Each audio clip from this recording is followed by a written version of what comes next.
নমস্কার বন্ধুরা, defence knowledge আপডেটসে আপনাদের স্বাগত। তো বন্ধুরা, ভারত মহাসাগরের বুকে এক নিঃশব্দ সুনামি আসতে চলেছে।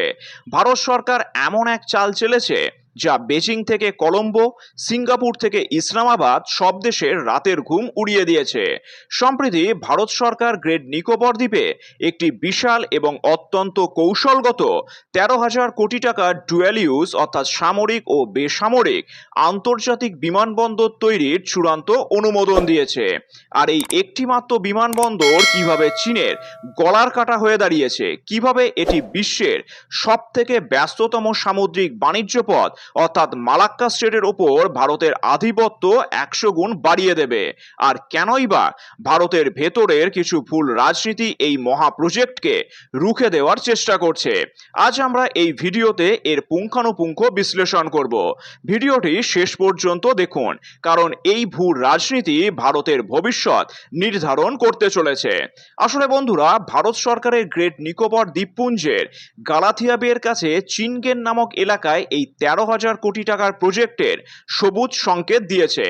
আগে পরিকল্পনা ছিল ভারতের নৌবাহিনীর বর্তমান বিমান ঘাঁটি আইএনএস বাজের 4,500 ফুটের রানওয়েকে বাড়িয়ে 10,000 ফুট করা হবে, কিন্তু ভৌগোলিক সীমাবদ্ধতা, নেভিগেশন সমস্যা এবং পরিকাঠামোগত বাধার কারণে প্রতিরক্ষা বিশেষজ্ঞরা সেই পরিকল্পনা বাতিল করেন।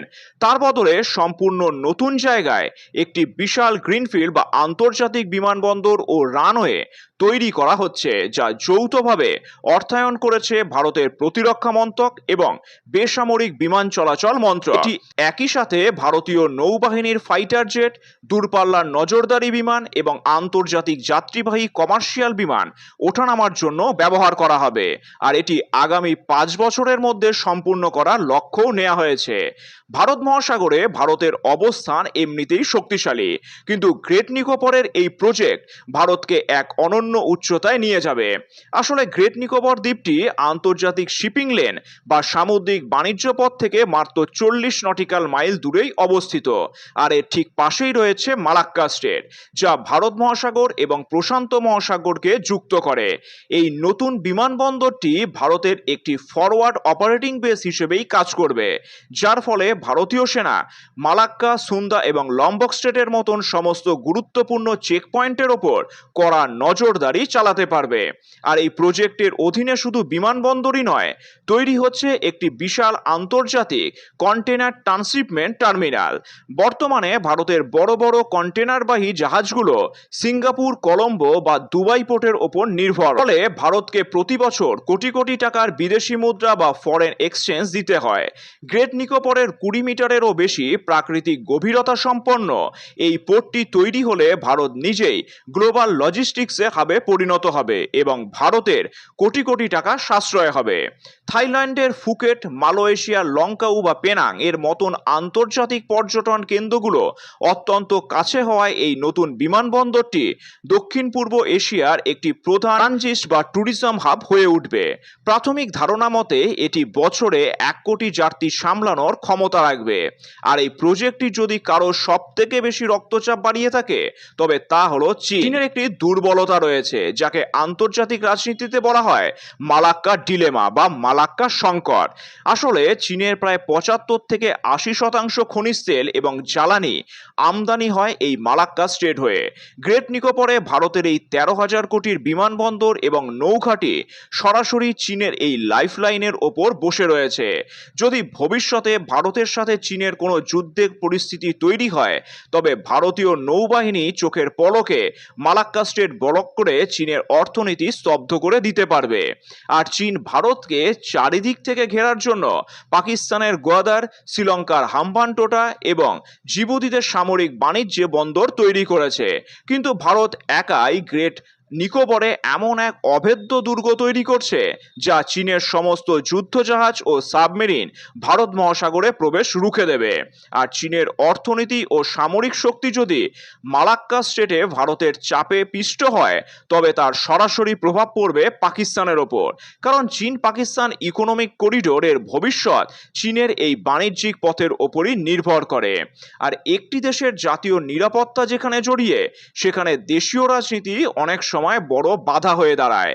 গ্রেট নিকোবর প্রজেক্টের ক্ষেত্রেও ঠিক তেমনটাই দেখা যাচ্ছে।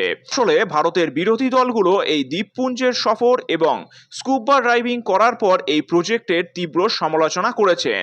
তারা বলেছেন যে ভারতের অন্যতম বড় কেলেঙ্কারি এবং প্রাকৃতিক ও আদিবাসী ঐতিহ্যের বিরুদ্ধে অপরাধ এই আন্দামান নিকোবরে ভারতের এই প্রজেক্টটি।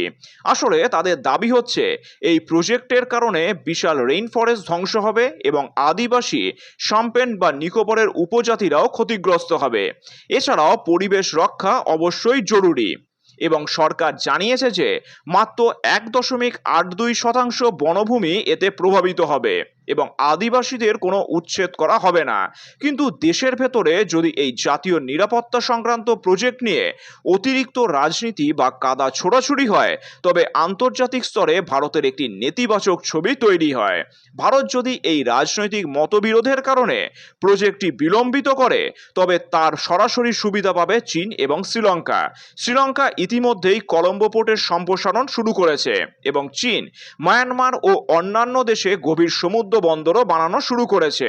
ভারতের ঘরের ভেতরের এই ভুল রাজনীতি বা আভ্যন্তরীণ কোন্দল যদি স্ট্র্যাটেজিক প্রজেক্টকে থামিয়ে দেয়, তবে ভারত মহাসাগরে ভারতের যে একচ্ছত্ব আধিপত্য তৈরি হচ্ছিল তা বড় ধাক্কা খাবে।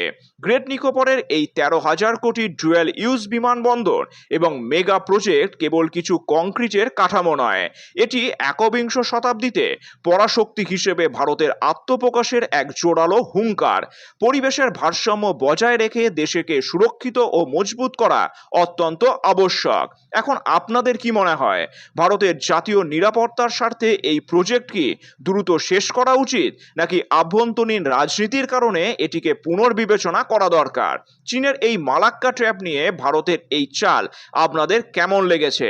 কমেন্টে আপনাদের মূল্যবান মতামত অবশ্যই জানান। আর ভিডিওটি ইনফরমেটিভ হলে অবশ্যই একটি লাইক করুন, বন্ধুদের সাথে শেয়ার করুন এবং এই ধরনের নিখুঁত ভূ রাজনৈতিক বিশ্লেষণের জন্য চ্যানেলটিকে অবশ্যই সাবস্ক্রাইব করে রাখবেন।